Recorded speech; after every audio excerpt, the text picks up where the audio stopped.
grande rei. Este homem era reconhecido, famoso, por ser um rei que tinha um grande exército, e não dizendo que o rei da Síria era um homem muito perverso, porque em todas as batalhas que ele ia, ele voltava vitorioso. E este homem, o nome dele era Ben-Hadad. A história, a Bíblia diz que Ben-Hadad se tornou um dos piores inimigos do povo de Israel, da nação de Israel. E este rei, por ser um rei que tinha uma habilidade, que governava uma nação má, perversa e poderosa, este homem também tinha um capitão, tinha um homem que tinha uma habilidade espetacular. Então Ben-Hadad escolhe para ser um dos comandantes do seu exército, por nome de Naamã. Naamã é um homem que tem uma habilidade espetacular, é um homem que tem uma capacidade. Quando ele assume o exército do rei da Síria, Naamã faz revista, Naamã treina, Naamã prepara, e a Bíblia diz que cada conquista, ou que cada batalha que Naamã ia, ele voltava vitorioso. Só que a Bíblia diz que, porém, era o Senhor que dava a vitória para o exército do rei da Síria. Era Deus quem dava a vitória para Naamã. Era Deus quem fazia Naamã ganhar as batalhas, as conquistas. Só que Naamã vai se destacar no decorrer do período em que ele está exercendo o seu posicionamento como capitão no exército do rei da Síria. Este homem é reconhecido, este homem tem nome, tem fama, ele se tornou poderoso. O rei Ben-Hadad tinha um respeito, era um homem de alta estima, era um homem muito valoroso e valioso para o rei da Síria. Só que Naamã, quando ele passava, ele era aplaudido. A Síria tinha uma grande admiração por este homem, e por onde ele passava, os reis, as outras nações temiam por causa da sua capacidade. Só que a Bíblia diz, querido, que Naamã, um certo dia, ele vai perceber que na sua pele aparecem algumas manchas, e essas manchas, querido, ela vai se aprofundando de uma forma terrível, que Naamã vai notando que ele está doente, ele está má.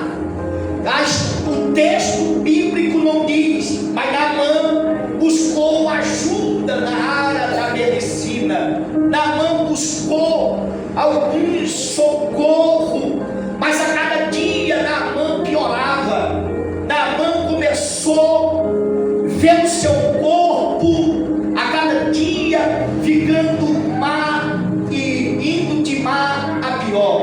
Só que o texto diz, querido, que mesmo assim Naamã não perdeu o cargo, mesmo assim Naamã continuou como capitão, como líder, liderando um grande exército e sendo respeitado por onde ele passava. Só que havia uma diferença entre a Síria e entre Israel. Em Israel, quando um homem em sua pele aparecia mancha, Deus tinha dado uma ordem para Moisés, dizendo, no capítulo 13 do livro de Levítico, e versículo 1 em diante, Deus disse a Moisés: fala para Arão, quando um homem em sua pele aparecer inchação, manchas, este homem tem que ser conduzido até o sacerdote. O sacerdote vai te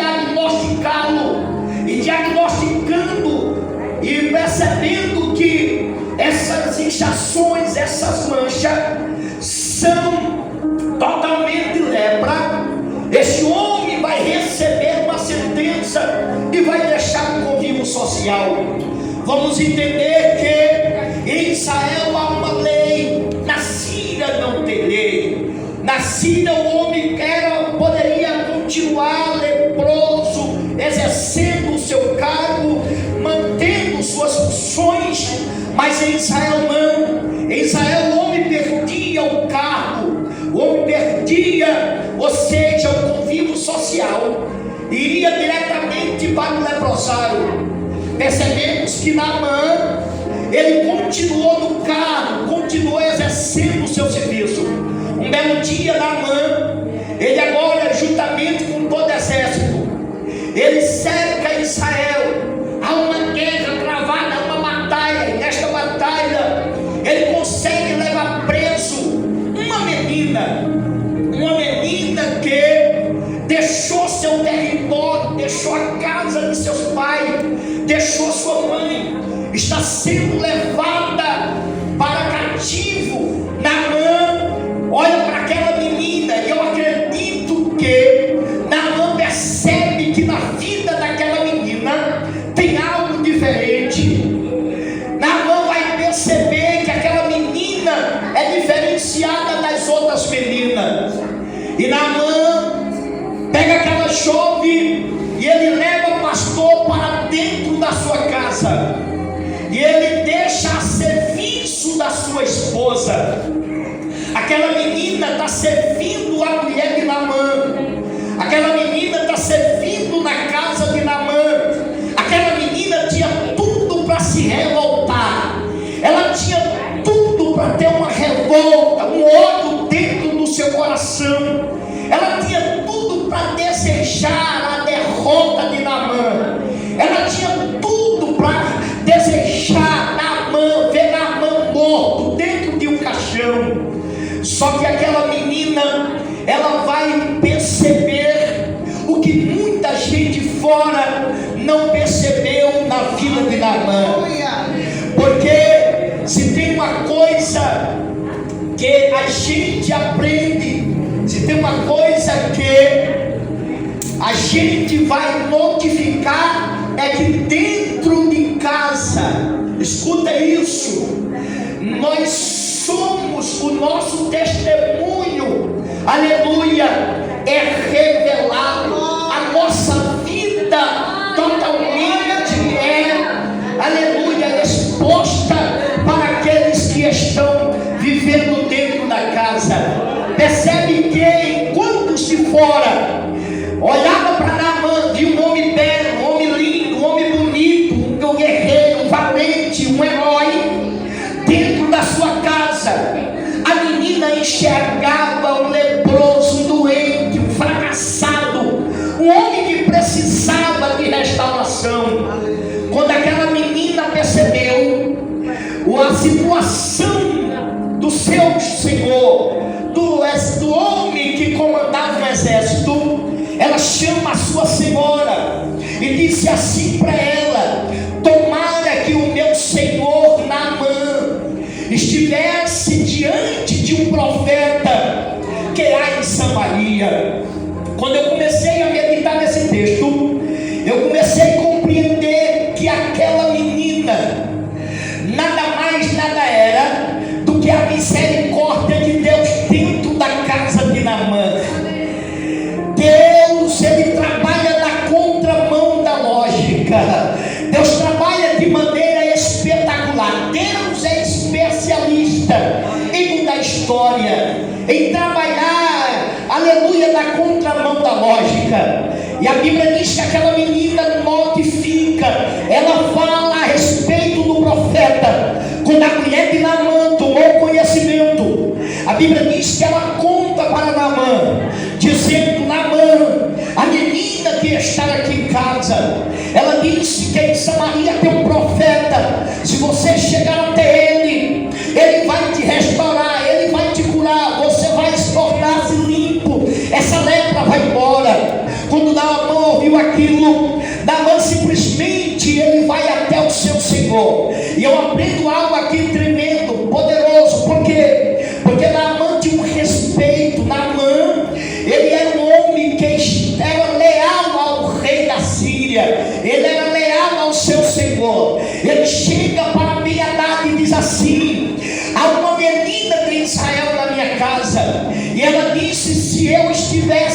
faria diante de um profeta que lá está? Ele me restauraria. Quando o rei da Síria ouviu isso da boca de Naamã, ele disse: fique tranquilo. Ele começa a escrever uma carta dizendo para o rei de Israel. Ora, a carta não era para o rei, a carta tinha que chegar na mão do profeta, mas o rei da Síria está escrevendo uma carta diretamente para o rei de Israel. E na carta está escrito assim: eu estou enviando Naamã, o meu servo, este comandante, e quando ele chegar aí, eu quero que você restaure ele na lepra que ele tem. Quando o rei de Israel pegou a carta, a Bíblia diz que ele ficou indignado. Ele olhou e disse: não, isso não é nada menos e nada mais do que o rei da Síria procurando uma ocasião para guerrear contra nós. O rei da Síria está procurando uma ocasião para querer nos derrotar, para querer se guerrear contra nós. A Bíblia diz que ele rasga as suas vestes. Rasgar a veste aqui é sinônimo de pesar, de tristeza, de angústia, de aflição e de dor no coração. Isso ficou notório em Israel. Todos aqueles que perceberam disseram: o rei de Israel rasgou as suas vestes real. O rei de Israel está angustiado. E quando contaram para Eliseu, Eliseu ficou sabendo. Então Eliseu vai mandar dizer para o rei da Síria de Israel, dizendo: por que rasgasse as tuas vestes? E por que estás angustiado? Deixa vir a mim, e ele vai ficar sabendo que aqui em Israel há um profeta do Senhor. Há um profeta. Escuta isso. E a Bíblia diz, querido, que agora Naamã, juntamente com todo o seu exército, e juntamente com seu carruagem, seus cavalos, ele prepara a carruagem real e ele vai para o território de Israel. Na ida da Síria para Israel, ele vai passar pelos dois rios mais, aleluia, famosos, os rios cristalinos, os rios mais belos, aleluia. E a Bíblia diz que quando ele passa, ele observa que as águas do rio de Abaná e Farpá eram águas cristalinas. Então ele começa a observar e ele se deseja se banhar, tomar banho, mergulhar naquelas águas cristalinas. Só que a Bíblia diz que ele chega, aleluia, ele é enviado diretamente para a casa de Eliseu. Quando ele chega no portão da casa do profeta, ele bate palma juntamente com seus moços, com seus homens. E a Bíblia diz, querido, que naquele momento Eliseu manda um mensageiro. Eliseu manda um mensageiro até Naamã. Quando Naamã espera Eliseu sair de dentro da sua casa, cumprimentar ele, abraçar ele e colocar as mãos sobre as enfermidades e dizer para ele, olhando dentro dos seus olhos: o Senhor te sara, o Senhor te cura. Naamã recebe uma mensagem oposta daquela que ele pensava. Ele saiu da Síria dizendo: quando eu chegar lá, ele vai me cumprimentar, vai colocar as mãos. Isso é um pensamento de Naamã. Naamã está imaginando que vai acontecer dessa forma. Naamã está imaginando que Eliseu vai me cumprimentar, vai dar um abraço, vai olhar dentro dos olhos dele, vai dizer: meu comandante, meu general, vai admirá-lo, vai bater continência. E a Bíblia diz que quando ele recebe a mensagem do moço, do mensageiro, que a mensagem mais ou menos era assim: o profeta mandou você ir até o Jordão e mergulhar 7 vezes, e você ficará restaurado, a sua carne ficará como a pele de um bebê recém-nascido, o rei, ou seja, o comandante, o capitão Naamã, ficou indignado. Olhe para cá, o texto vai dizer que Naamã ficou indignado, dizendo: eu pensei, eu achei, e isso Deus nunca trabalhou, e Deus nunca trabalha com astro, não, pastor, não. Quando você achar que Deus trabalha com astro, você vai quebrar a cara. Deus não trabalha com astro. Eu acho que vai ser assim, eu acho que vai ser desse jeito, eu acho que vai ser dessa forma, eu acho que vai ser assim. Estamos vivendo um tempo que as pessoas, elas estão ditando, elas estão pensando, e isso muitas das vezes eu digo: Deus, o negócio está complicado, porque as pessoas, elas chegam até o Senhor achando que Deus vai fazer aquilo que ela quer, da forma que ela quer. Deus tem sua forma de trabalhar, Deus tem sua forma de operar na vida de um ser humano. Quando Naamã, ele se indignou, ele vai revelar, escuta isso aqui, porque ninguém nasce soberbo, ninguém nasce arrogante, ninguém nasce prepotente, ninguém nasce orgulhoso.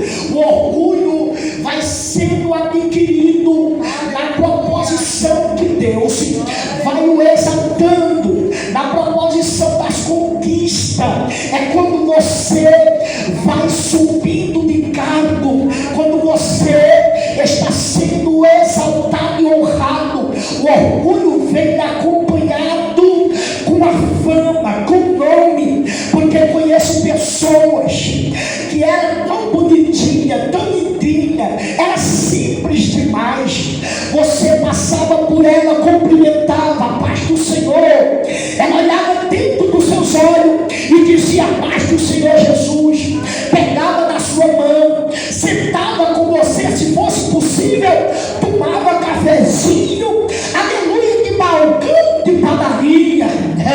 Mas Deus, pela sua infinita misericórdia, Deus começou exaltando, Deus começou abençoando, Deus começou prosperando, Deus abriu porta, Deus me colocou em lugares altos. E aí a gente vai perceber que as pessoas vão perdendo a essência e perdendo a seriedade, e vai se achando que é o rei da cocada preta. Eu conheço pessoas que quando começou eram pessoas simples demais, mas agora cresceram. Já dá para ver o erro, já dá para ver o orgulho, e é isso que aconteceu na vida de Naamã. Naamã se tornou orgulhoso, Naamã se tornou prepotente, arrogante, soberbo, por causa da grande conquista. Quando ele passava com seus exércitos, as pessoas olhavam e gritavam: eis aí o grande general, o grande capitão Naamã. Batia continência para ele.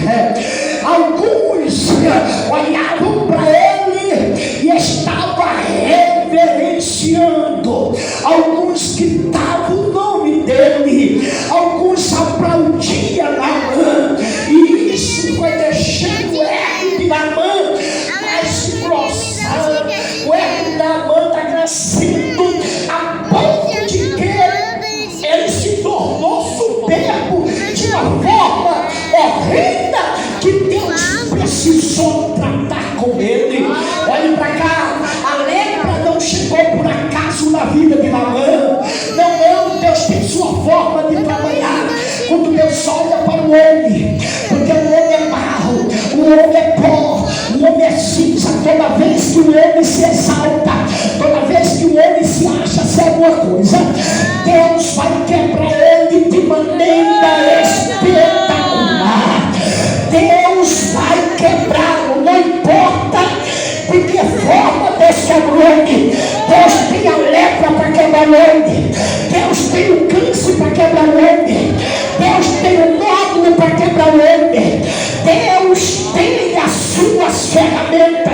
Pastor, Deus coloca, aleluia, permite algumas coisas para o homem reconhecer que ele é pó, que ele é pau, que ele é cinza e que ele é, aleluia, ele precisa de se reconhecer que ele é frágil, a sua fragilidade, aleluia, diante do seu Deus.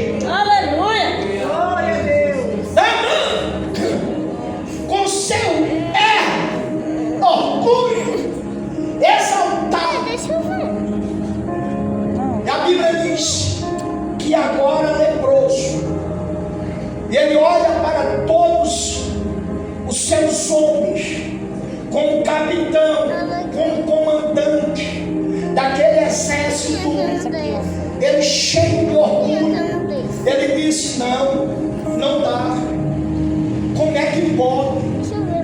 Eu, Naamã, um homem respeitado, cheguei na casa desse profeta, e ele não saiu para me cumprimentar, ele não saiu para invocar o Deus dele, colocar as mãos sobre a doença e me curar.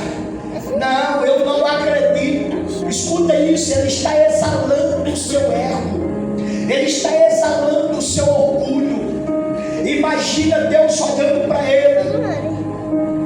E Naamã lá indignado, porque se tem uma coisa, irmãos, que afasta o homem, que faz com que o homem despenque de uma altura muito elevada e caia, aleluia, no fundo do poço, é o orgulho. O orgulho leva o homem ao fracasso, leva o homem a um fim de derrota e de desgraça.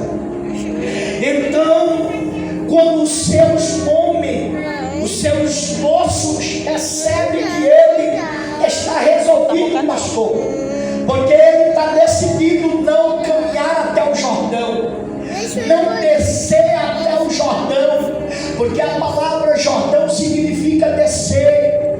O Jordão está em um lugar baixo, e quem está em cima não quer descer para baixo. E é isso daqui que acontece quando o homem acha que está num patamar bem elevado. Deus permite que ele desça a um nível baixo, porque somente quem está embaixo reconhecerá, verá a necessidade e vai ter uma visão totalmente positiva da vida que ele está levando. Então Deus está dizendo: se Naamã você quer vitória, você vai ter que descer, e nem que descer, você ainda precisa, Naamã, dar certo mergulho nas águas do Jordão. Aí Naamã disse: não dá, a água do Jordão é turva, a água do Jordão não é cristalina. Eu sou Naamã, eu sou um homem bem conceituado, de respeito, de nome, não tem farpar e abanar os melhores rios de Damasco, ao qual ele poderia me enviar e eu me banhar naquelas águas cristalinas. Isso é o pensamento de Naamã. E Deus dizendo: o que eu tenho para você é o Jordão. Porque Deus não trabalha com aparência. Olhe para cá. Os homens buscam essa aparência. O homem quer algo que tem aparência bela. Deus trabalha na contramão da lógica, porque o seu milagre não está diante dessa aparência. O seu milagre não está, aleluia, nos lugares mais belos do nosso país. Não, pastor, não. O seu milagre está em um lugar que talvez você nem dê valor, mas Deus está dizendo para ele: se você quiser, nós temos o Jordão, desce lá, mergulha. Só que o pastor falou aqui, sempre vai ter um, e eu gosto disso aqui, porque Deus sempre vai usar pessoas para as pessoas orgulhosas. Deus sempre vai usar pessoas para as pessoas rancorosas. Deus sempre vai usar, porque Deus é misericordioso. Deus não quer que você morra, aleluia, com essa prepotência, com essa soberba miserável que está dentro do seu coração. Porque o que Deus tem na sua vida é muito maior do que o que você imagina. Talvez você esteja com uma mentinha radica, uma mentinha fragilizada, dizendo: não, eu cheguei até aqui para mim está bom demais. Mas nessa noite o Espírito do Senhor, o Deus Todo-Poderoso, me trouxe aqui para dizer para você que o que Deus tem para a sua vida é muito maior do que o que você imagina. O que Deus vai fazer é muito maior. É por isso que Deus está tratando com você. É por isso que Deus está tendo particular com você. Porque o que Deus vai fazer na sua vida é tão grande. Mas se você permitir, se você abrir o coração, se você se lançar no Jordão e você disser: não, a partir de hoje eu quero viver uma nova vida. Deus não dá coisas grandes para soberbo. Deus não dá coisas grandes para os prepotentes, para os arrogantes. Não, pastor, não. Deus não dá. Mas Deus dá coisas grandes para os simples, para os humildes, para aqueles que são, aleluia, de humilde coração. Olha o que a Bíblia Sagrada diz.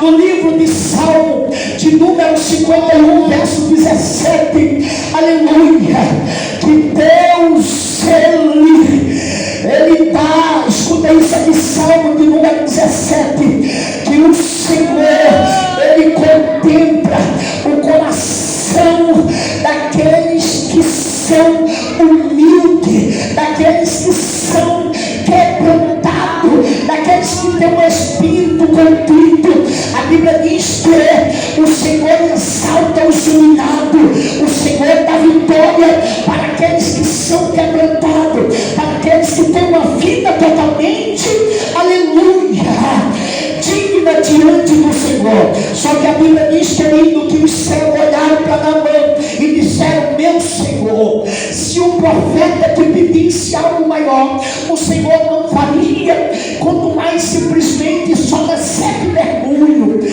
Meu Senhor, é somente 7 mergulhos. Olha para cá, parece que é Deus dizendo: vai, Naamã, aleluia, desce, deixa desse orgulho, joga fora esse orgulho, aleluia, mergulha no Jordão. E uma coisa me chama a atenção, porque esse moço aqui, ele tem uma característica muito especial.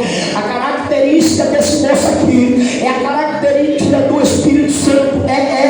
Eliseu, ele simboliza no passado Deus Pai, o Deus poderoso, Deus de Israel. Simbolicamente é uma tipologia, é uma simbologia. Quando Naamã chega na casa de Eliseu, ali é Deus que vai usar o moço, aleluia, simbolicamente dizendo: mergulha no Jordão. Mas o Espírito Santo tem a característica desse moço que está batendo na porta do coração de Naamã, dizendo: vai, mergulha. Dá simplesmente 7 mergulhos, porque enquanto Deus está falando conosco, Deus usa profeta, Deus usa homem, Deus usa mulher, mas o Espírito Santo, ele vem sobre nossos corações, pastor, dizendo: obedece às ordenanças do Senhor, mergulha, desce do pedestal, te humilha, te quebranta, nasce de novo. Quebra esse orgulho, tira de dentro de você esse orgulho, desce no Rio Jordão. E às vezes a gente não dá ouvido, mas nessa noite o Espírito Santo vai convencer você. E olha que coisa linda para nós encerrar. É que eu vi algo espetacular. Porque os vitoriosos, os que vão conquistar algo muito grande da parte de Deus, não guarda rancor, nem mágoa, nem soberba dentro do seu coração. E hoje eu vi uma cena espetacular. É quando a irmã chega em público aqui e pede perdão para outra. Ela disse: não, eu preciso fazer isso, porque ela entendeu, ela está entendendo que Deus só vai derramar da sua graça, da sua glória, do seu poder, que Deus só vai operar, que Deus vai fazer coisas grandes no momento que ela abrir o coração, no momento que ela descer. E aí ela entendeu que o milagre vai acontecer. Então era necessário, porque o Espírito está batendo na porta, dizendo: obedece, desce, mergulha. Eu sei que é difícil, porque quem está em um patamar lá em cima não quer ser humilhado. Ninguém que um dia se exaltou quer se humilhar, porque se sente envergonhado. Só que a Bíblia diz que ele vai, porque ele foi incentivado, ele vai. Só que ele vai quase não querendo, mas vai. Ele chega no Jordão, ele dá o primeiro mergulho, nada acontece. Segundo, nada acontece. Terceiro, nada acontece. Isso vai ficando chato, porque todos orgulhosos querem receber um milagre imediato. O orgulhoso, ele não tem paciência, ele não tem graça de Deus, porque todo orgulhoso, ele quer que aconteça do jeito dele, na hora dele. Imagina o Naamã lá impaciente, mergulhando, se levantando do mesmo jeito. Primeiro, porque aqui tem uma ordem divina, é 7 mergulhos. Nada vai acontecer fora do tempo. Deus, ele trabalha no tempo dele, da forma dele, não é da minha. Temos que seguir, temos que obedecer. Não existe vitória sem obediência. O céu não se abre na vida de pessoas que não obedecem às ordens divinas. Você pode rasgar os cabelos, mas se você não seguir a ordem divina, nada acontece. Mas eu acredito que cada mergulho que Naamã está dando é Deus tirando todo o orgulho que está dentro dele. Porque Deus tem uma forma de limpar o homem.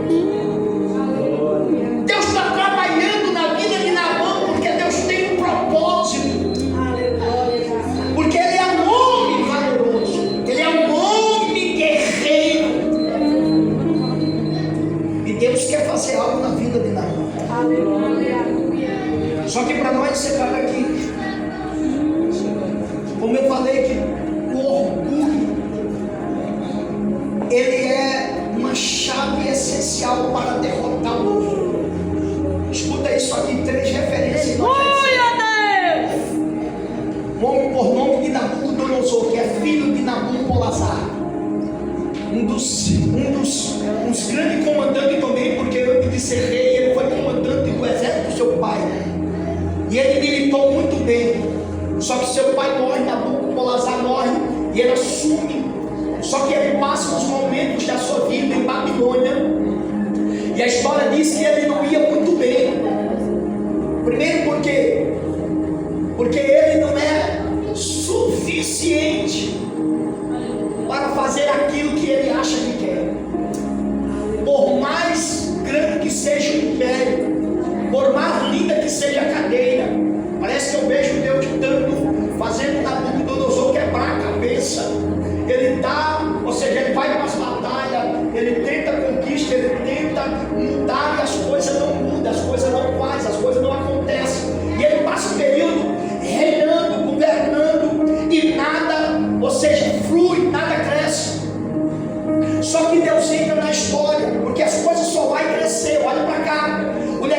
vai andar quando Deus estiver dentro do projeto, quando Deus tomar o controle, quando Deus estiver na direção.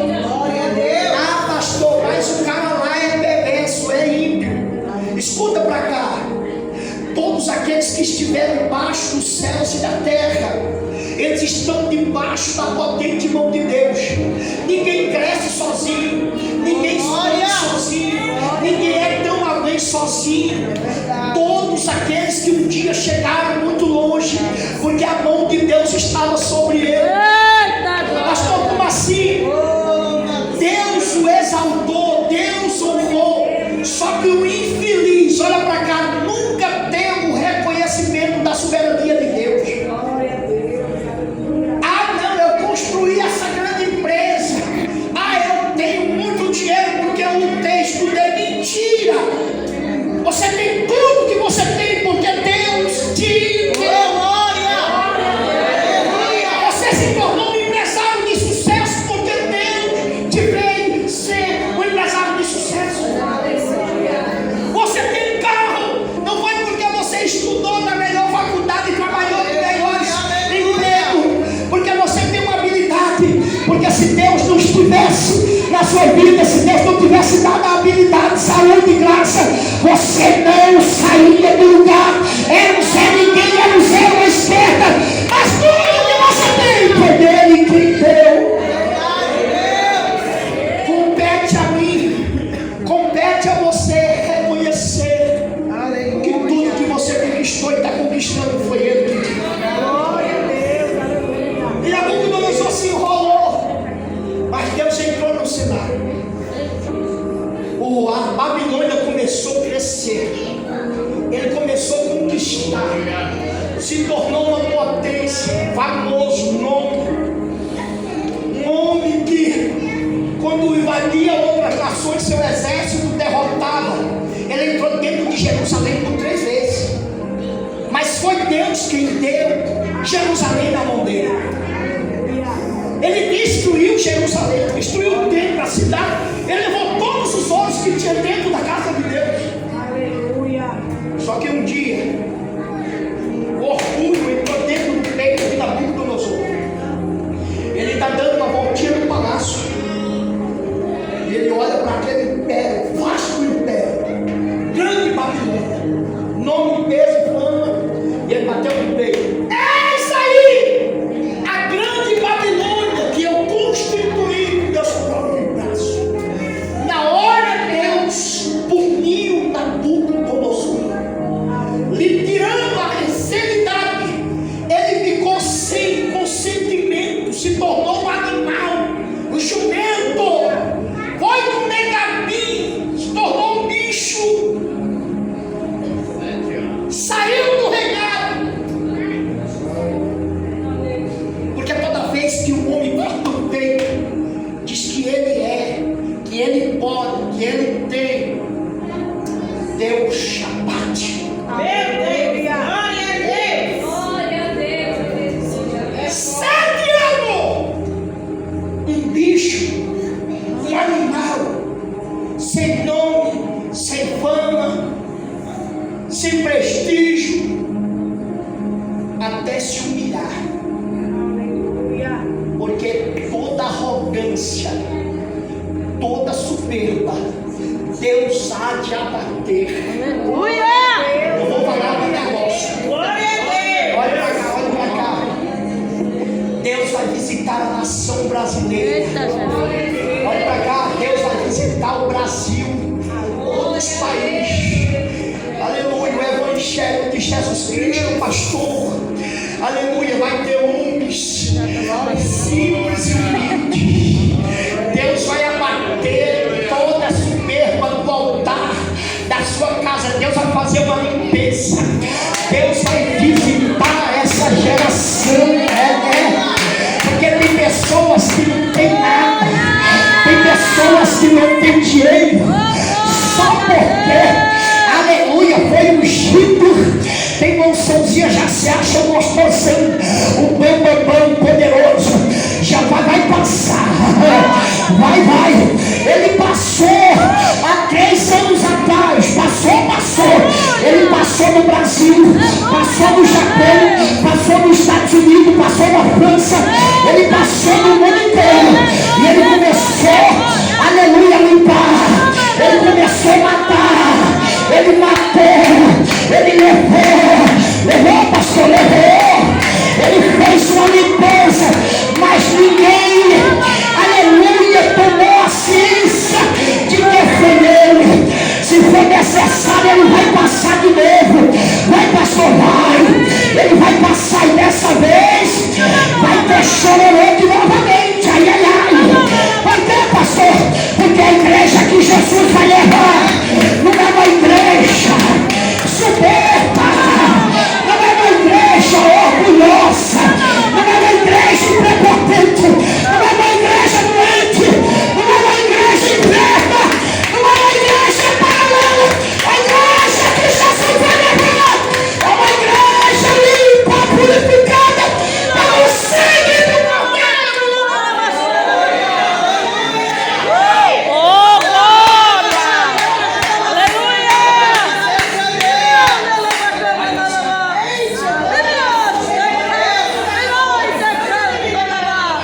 Ele vai tratar.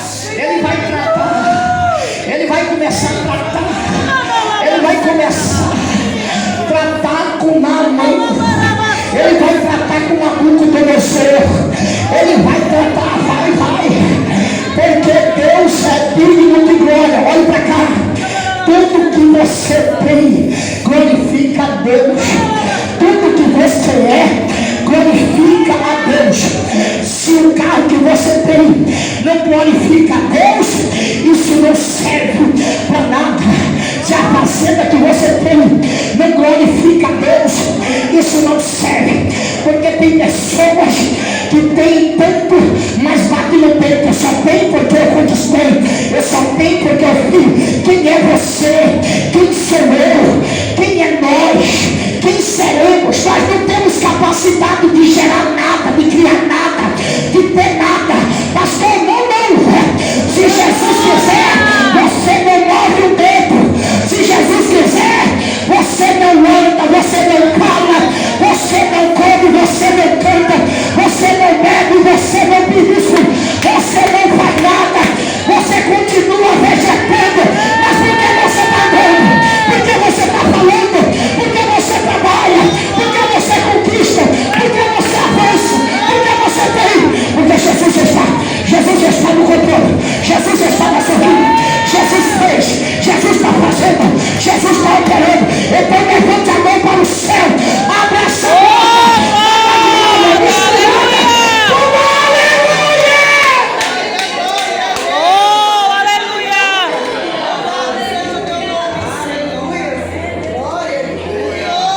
O terceiro homem que deixou o orgulho tomar conta do seu coração e mordeu, aleluia, uma morte horrível, foi Herodes. Atos Apóstolos 12:22. Uma grande multidão está cercada de Herodes e começaram a aplaudir Herodes. Olha para cá. Eu falei que a fama, que o nome começa a deixar o nome soberbo, e começaram a gritar assim a multidão, dizendo: Herodes, a tua voz é como a voz de um Deus. Herodes, a tua voz é como a voz de um Deus. E o orgulho de Herodes começou a crescer. Herodes não deu glória a Deus, porque todas orgulhoso, toda pessoa que tem orgulho, ela quer glória para si, ela quer a honra para si,